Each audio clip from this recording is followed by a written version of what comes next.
Not, I think the gradient's right, but I'm not. Did you get first?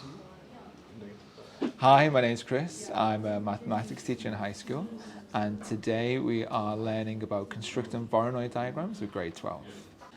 And so the reason why I'd want to use Desmos for something like this today is that we've got a multi-step method that I want the students to be able to go back to at their own pace. So often when we make a long method, we end up with this final version, and when students go and piece back, well, where did this piece come from? It's difficult when it's just kind of fixed in their notebook. The first benefit is they can go back and they can look at step 1, step 2, step 3, step 4.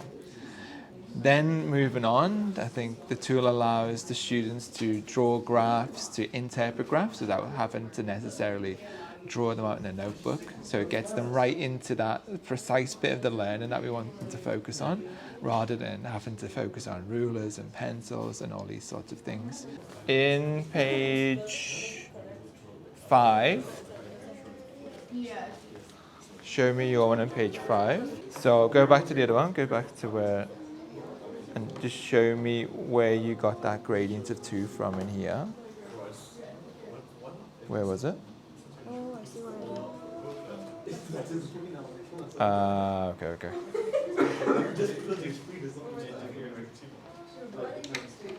And then for me as a teacher, when I click on each page, I can instantly see whether the students have understood it or not. I can see if the graphs are perpendicular or if they've been drawn, and I can give feedback instantaneously.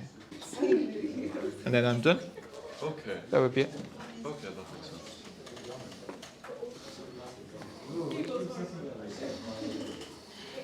Here is a Voronoi diagram. There's a little bit missing. Can you find that little bit?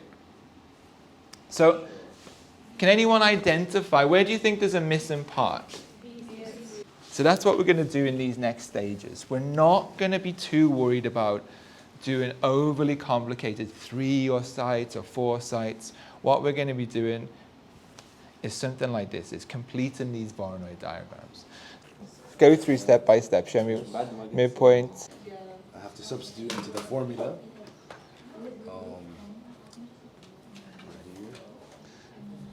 For me, teaching's about communication. And so, I'm giving the students information and I'm constantly wanting information back from them. But if you think about the numbers, 1 person to, let's say, 17 in this class, it's difficult if I'm just asking one question to then get 17 responses if I'm not using technology. So what this technology allows me to do is to get that information very quickly. So for example, if I click on this page, I can see, I can see instantly if the kids have produced the right diagram or not, and if there's a student there that I need to go over and instantly see. If that was a textbook, I'd have to be walking over and tapping them on the shoulder or kind of meandering over and see what was going on. I can look at the screen here and I can see what kind of progress in general students are making.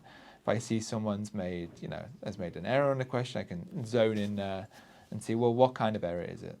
I could go and talk to that student. I could even go and send them a little bit of feedback through Desmos. What I can also do is use it to highlight excellent work. If students produced an outstanding answer. So for example, if we go and look at this answer here, which was the correct answer, we can put that up on the board.